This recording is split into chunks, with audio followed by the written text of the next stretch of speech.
Escaping the Fold by Vincent Merkel. Christos meets the beast. The sky above the crater of the volcanic haven that was Christos and Umwela's refuge began to turn a sickly gray-green.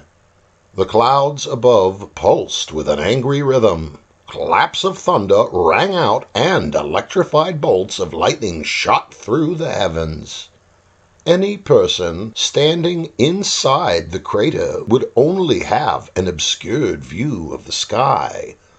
As the walls of the volcano towered upward, they constantly narrowed toward the opening while their heights became greater. This created some problems for any person trapped there. The hours of the day that direct light was available were short because the rim constantly cast a shadow whose darkness was broken only by the highly reflective quality of the lining of the interior. It amplified the oblique sunlight but left dark shadows on the opposing cliffs. At midday, the sun would shine directly through the perimeter of stone and create a stifling sauna, brightly lit and hot. The clouds amassed, and the atmosphere went from gray to black. The benefit of the tall, inward-sloping barriers was that it stopped the winds of the storm and cut the severity of the rain. The lightning struck the rim of the volcano at frequent intervals and traveled down the walls. The electrical charges activated crystals and metals in mineral veins embedded in the rocky surface. The dark interior glowed with an eerie luminescence. The large, grinning Malak warrior led the Greek captain, Christos, to a mouth of a cave that was hidden by a thick and plush growth of flowers. Muddy steps led downward into a subterranean grotto. Umwela sat on the ground and lit a fire with some tinder and dry sticks. When he was satisfied that his fire was set, the Malak used it to light an old torch made from a stout branch and hides saturated in animal fat and tar. He laughed and mumbled with glee as he thought about the possibility of exacting his revenge on Chief Malak and the deranged cow Kaka. Umwela knew how to summon the beast. He would send Babula a message marked with fear and deliver it with blood. Christos stood watching the crazed and savage warrior as the light from the torch strained to reach the farthest limits of the cave. A reddish-green mucus marked the edge of an underground lake that was comprised of an oily and putrid substance mixed with the water. At the farther reaches of the light, a shadow of a wake moved. Umwela smiled an enthusiastic grimace at Christos and began the tribal dance of the Malak men. He stamped his feet and chanted, "Umwe ima umbula babula! Umwe ima umbula babula!"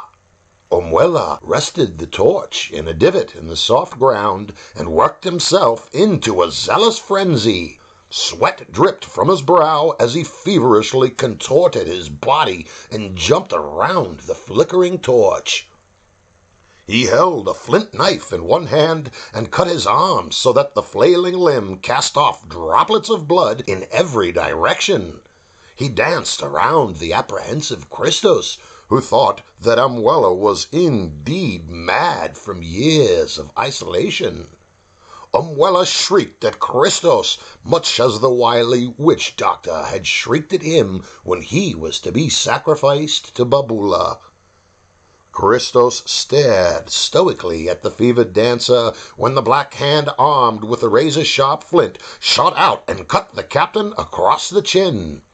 Christos jumped back. He felt as if he had seen enough of the preceding foolishness when Umwela yelled at him, "You do not think you can summon Babula without a taste of your soul, do you?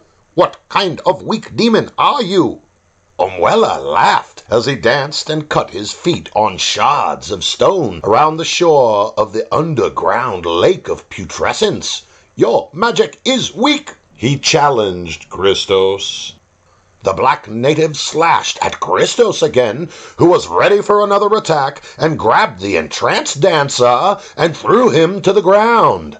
Christos kicked Umwella in the side with enough force that the sound of a rib breaking was audible.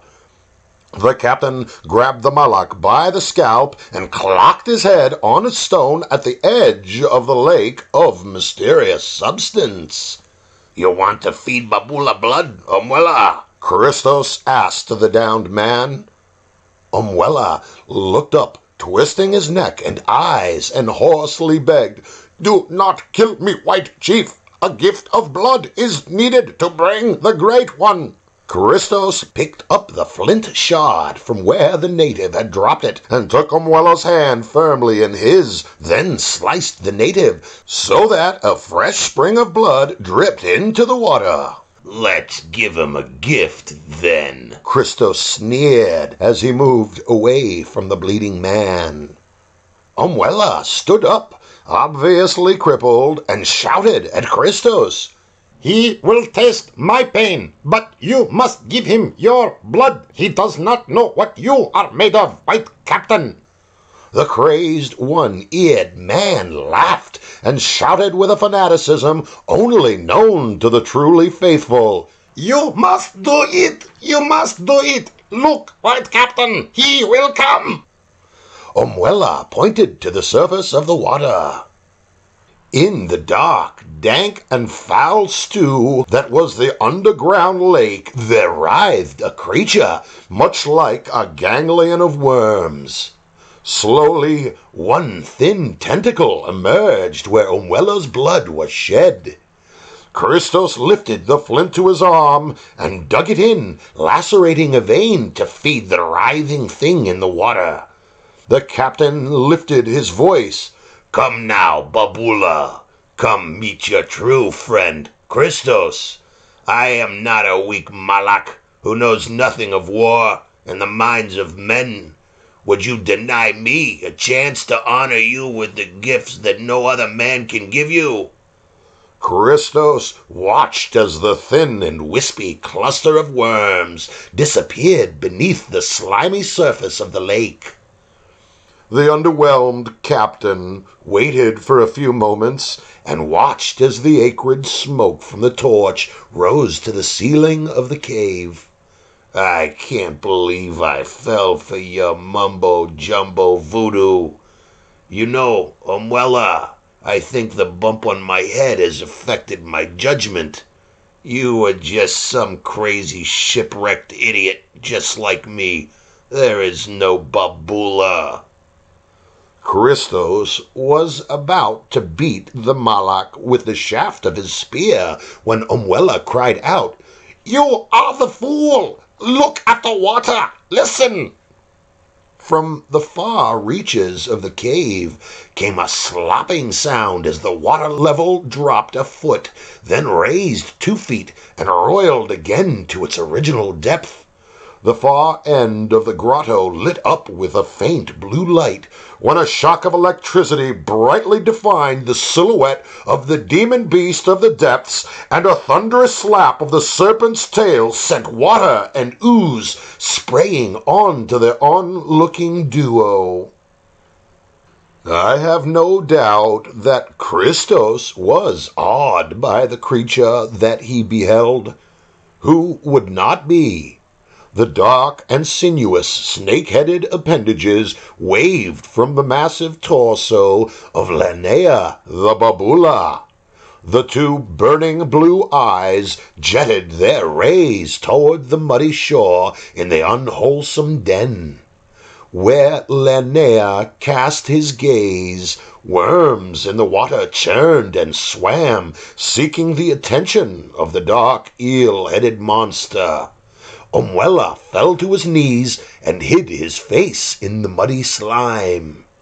The captain loathed weakness, and upon seeing his comrade prostrate himself to what he knew was a dark and evil being, kicked the Malak square on the rump, shoving his face further into the filth. When Linnea spoke with his watery tongue, he gobbled out a salutation to the dumbfounded captain. "So, this is the Captain Christos, who I have heard so much about. Christos, I was told by a friend of yours that you would be here. A first mate who crowned you king of this rock." Linnea spoke to the captain, then laughed. "I have yet to thank my first mate for anointing me," answered Christos, as he settled his turtle-shell helmet on his head and winced from the pain that Nick had caused him. "What do I call you?" asked the Greek seaman. "Babula does not seem a name reverent enough for a creature as magnificent as you." Christos looked at the writhing worms in the lake and avoided looking into Linnea's beams, for Omuela had warned him about the bewitching eyes. The beast answered, "I like your hat, Christos, but it is as befitting the king you are destined to be, as is the primitive and childish name Babula for me." He turned his head to show Christos his noble and fearsome profile, and feigned thought by touching his chin with one of his more massive snake-like arms. "I have also been known by the name Linnea, Lord Linnea Hydra.